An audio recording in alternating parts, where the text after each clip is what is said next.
Hi everyone, and welcome to News in Depth. I'm Adam Lowenstein. As always on this show, we'll take a closer look at the important stories and issues from across Brevard County. Here's what we have for you today. We'll learn about a NASA mission scheduled to kick off with the Wednesday launch of the Atlas V rocket. On board will be 2 satellites that will help look for signs of ice on the moon, and also that will scout out future landing sites, among other tasks. We'll meet John Teuchert, a World War II veteran who survived the harrowing invasion of Saipan, the South Pacific's version of DDay, 65 years ago. We'll head to Palm Bay, where a city-sponsored clinic is providing medical services for workers and cost savings for the city. And we'll share another video tip about preparing your home and your family for a tropical storm or hurricane. Remember, hurricane season started June 1st. But first, Florida Today military reporter Norman Moody recently visited with General Edward L. Bolton, commander of the 45th Space Wing at Patrick Air Force Base. Bolton took over from General Susan Helms on October 27th of last year, becoming the first African-American commander of the Space Wing. He has been busy so far, overseeing 7 rocket launches this year, with 13 more expected before 2010. Here's the story with Norman and the General. General, would you tell us a little bit about yourself and your career progression in the Air Force? Well, my name is Edward Bolton, you know that. I'm married to Patricia Bolton, and I've been commander here since late October. Career progression, I enlisted in the Air Force over 30 years ago because I couldn't find a job back in Erie, Pennsylvania. And so somewhere in that first year, I found a previously undiagnosed aptitude for mathematics, got an engineering scholarship, got an electrical engineering degree, and went into the space business where I've been ever since. As to the launch side of it, I was the operations group commander at Vandenberg. I was the range squadron commander at Vandenberg, so that gave me 2 assignments of launching rockets. And then I ran the SPO that does all range and launch operations for 3 years. So, What has it been like settling in here at Patrick Air Force Base in Brevard County? I'm not settled in yet. I'm still working on it. It's been quite a whirlwind. I would say the biggest thing that I've seen is that our ops tempo has been so high here. So I've really been mostly focused on the operational mission and trying to execute that well. I'm proud to report that we've done 7 successful launches this year. That's as many as we did all of last year. We expect to have around 20 or so this calendar year. That's as many as in the past 2 calendar years combined. So high ops tempo has been kind of the mantra of the day. The Air Force set out to build more than 500 housing units at Pelican Coast, now the landings at Patrick. But now with 163 units built, word is that that's all that's needed. What caused such a drastic change since 2002 when housing privatization was announced? Are there fewer airmen or are the airmen more spread out in the community?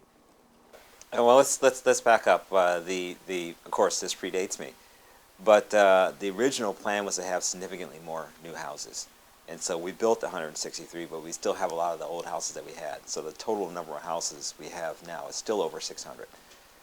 So instead of having over 500 new houses, we've got 163 new houses and several hundred houses that aren't as new. And so the issue was really related to a problem with the contractor that had the original contract, and they had to be removed. So it doesn't really have anything to do with our requirements or the change. It's the fact that the contractor was unable to perform and complete what they committed to doing, and so now we have to work with what we have. So. With the war in Iraq winding down and more American troops being sent to Afghanistan, what do you see as the role of airmen for the 45th Space Wing? Well, we've always been in both Iraq and Afghanistan. We're in Qatar as well. We have around 110 folks deployed. That number shifts plus or minus 5 or 10, but we've had that. We have that now. We expect to continue to have that deployment workload for some time. So I don't foresee in the short term a real change. And again, it's certainly another opportunity for mention that everything we do here is in direct support. 100% of the GPS launches are from this base. Most of the classified intel launches are from this base, weather satellites, communication satellites. So our fundamental mission is in direct support of the war on terrorism and other things like, like the GPS system in your car. With the retirement of the shuttle, what changes do you foresee for the 45th Space Wing? Well, you were at my change of command speech. You heard the speech there, and we talked, and I said change, change, change. High ops tempo, big change, changing range, and changing customer base. And this is kind of the changing customer base part. We're working really hard on it, with NASA to bring on the next generation system, the Orion Ares constellation. And so we're working on that, and we hope to be in a position to execute that mission as soon as they have it ready. So we plan on being ready. What were your thoughts, your first thoughts, when you were given this assignment as commander of the 45th Space Wing? Stunned silence. I had never dreamed, I mean, honestly for me, to have an opportunity to command a wing in this mission, I had never dreamed that I would do that. I mean, there is a sister wing on the West Coast that's run by a colonel, and I thought that I might do that, but then when I got promoted, I said, well, I've done a lot of launch, they'll pick someone else. When I got that phone call saying, we were thinking about sending you to 45th Space Wing, would that be okay with you? Yeah, it'd be okay with me. So, culmination of a dream, absolutely. So, I'm just hoping to last as long as possible.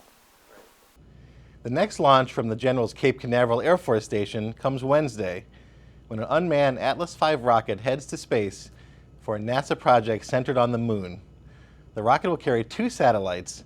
One will examine dust raised by its own crash into the moon for ice particles, and the other will orbit the moon for up to 3 years, mapping the surface in search of future landing sites and resources that a manned outpost could use. Here's more. NASA's delayed launch of the unmanned Atlas V rocket to the moon is slated for liftoff from Canaveral Air Station on Wednesday, when a 4-day launch window opens. The launch initially was set for June 2nd, but NASA decided to delay the launch to work on a possible thrust problem. The mission is designed for lunar exploration, with the top half of the rocket, known as Centaur, carrying a dual payload consisting of the Lunar Reconnaissance Orbiter, or LRO, and Lunar Crater Observation and Sensing Satellite, or LCROSS. Well, to see right here is the very top of the payload fairing. Inside the payload fairing, on the very top of the payload fairing is LRO, the bottom half is LCROSS. The first payload to pop off will be LRO, and it's going to orbit the moon and take real detailed picture of the moon, basically looking for a real detailed picture for a place to land later on for command colony. That's LRO. The bottom half of the stack is LCROSS, and basically its job is to shepherd the Centaur into a crater in the moon, and before the Centaur crashes the moon, it's going to separate by like 4 minutes, and it'll basically fly through the Centaur's dust, looking for water. Basically, this whole mission is looking for water, and if they find water on the moon, that will allow men on the moon to basically survive. Because water, if you have water, you have oxygen, you have hydrogen. Water for drinking, and also for oxygen for breathing, and hydrogen to take you for fuel either the lunar manned post, or take vehicles beyond the moon to Mars. So basically, water is the key to getting beyond the moon. The scientists will be looking for several things during the mission, so to help, the Atlas has been fitted with multiple cameras. We have 3 cameras on this mission. It's called AV-20. We have one camera in Centaur facing forward, which will view the payload fairing separation, and also will view the separation of LRO and LCROSS. And that's the Centaur camera. We have 2 cameras on a booster, one facing forward and one facing aft. At liftoff, we're going to have the aft-facing camera turned on, and that'll watch the liftoff, of course, watch the launch pad get smaller, see the Earth become smaller, and see the horizon. That'll turn off halfway through the booster mission. The forward-facing camera will turn on before we separate the Centaur. And so basically, the forward-facing camera will be able to see the payload fairing separate, and also the Centaur separate. And it'll be active for, I think it's Centaur separation plus 6 seconds. We only fly cameras on certain missions, and most of them are not NASA missions. They enjoy having the view of separating a spacecraft. It provides the public with some pretty cool video. With the telescope, you may be able to see the dust from the impact when it happens in early October. We'll get you more details as they come out.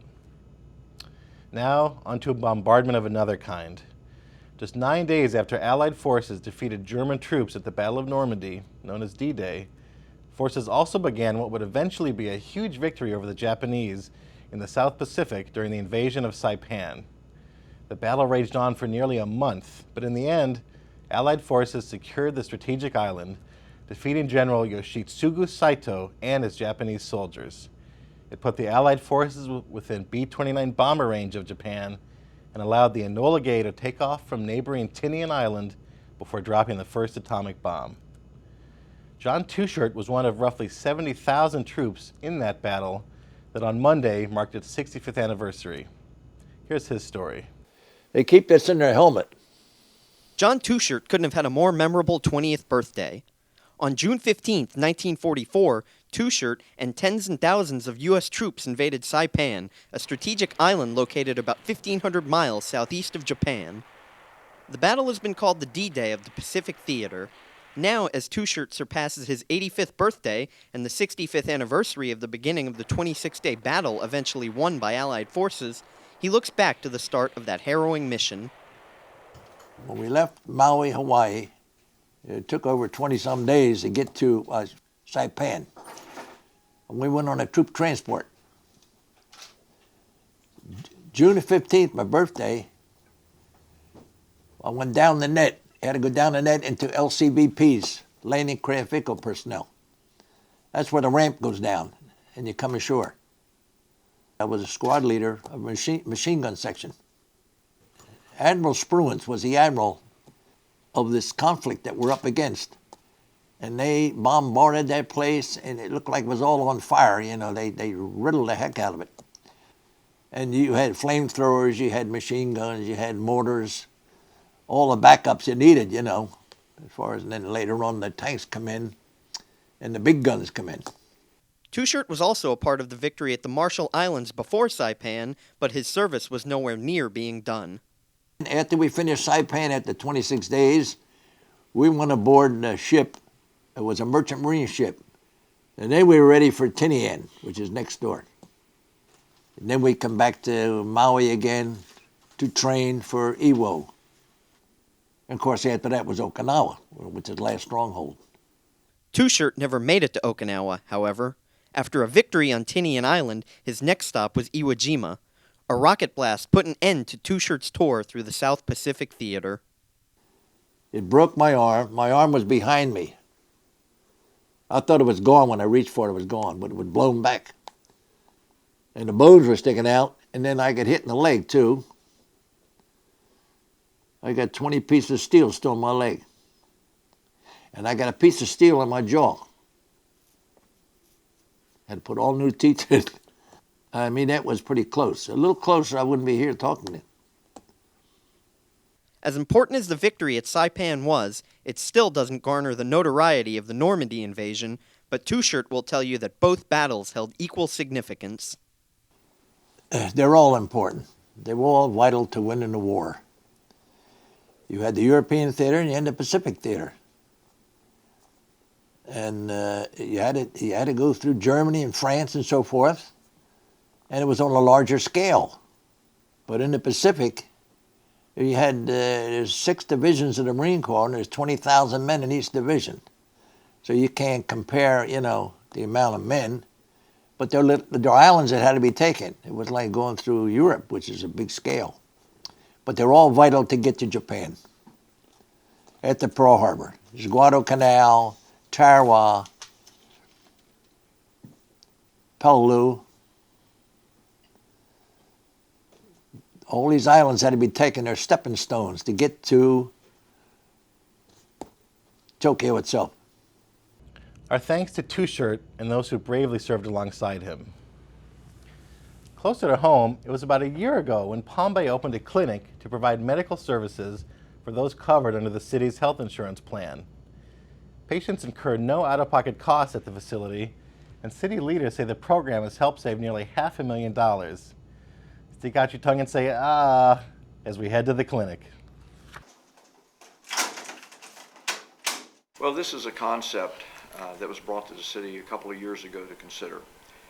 The city made a decision at the end of '07 to implement this clinic, which would serve alongside their city health insurance program to provide medical services, prescriptions, laboratory services, and x-rays for all of those members who are covered under the city's health insurance plan.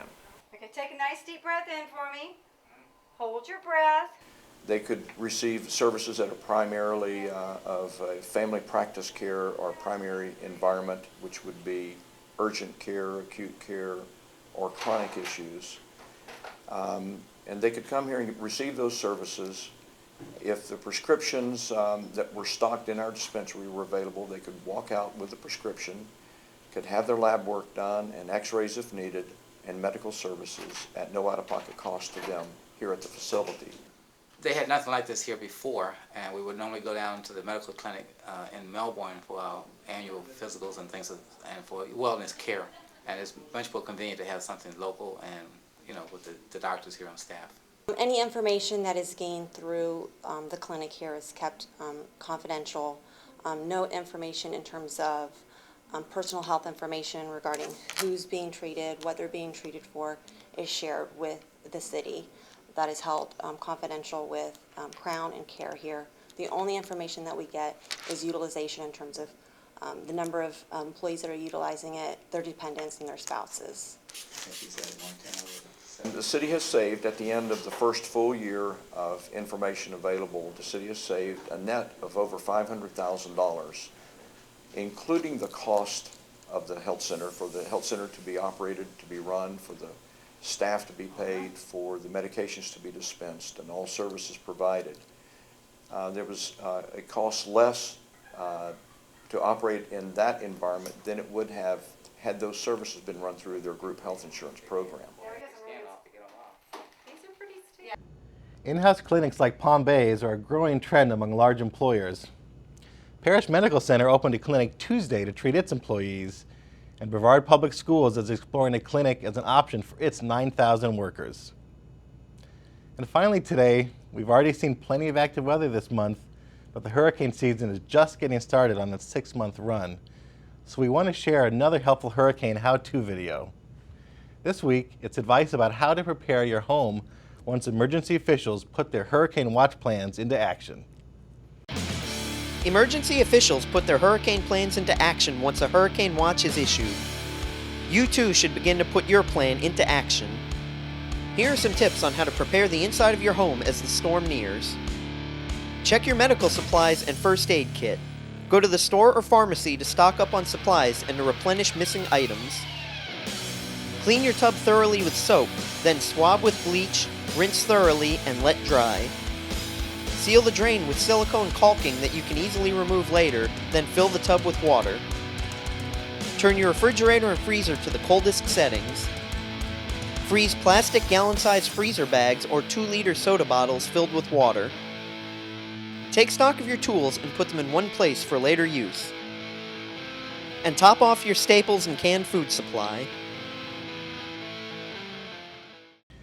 You can find that video and others in our special guide to the hurricane season, only at floridatoday.com. That's our show for this week. We hope you enjoyed it and maybe even learned something. We'll be back next Tuesday to offer a deeper look into the people, stories, and issues you need to know about. And don't forget, you can get the latest news from Brevard County right here every day at 11:30 a.m. and again at 4:30 p.m. For Today in Brevard, I'm Adam Lowenstein. Have a great week.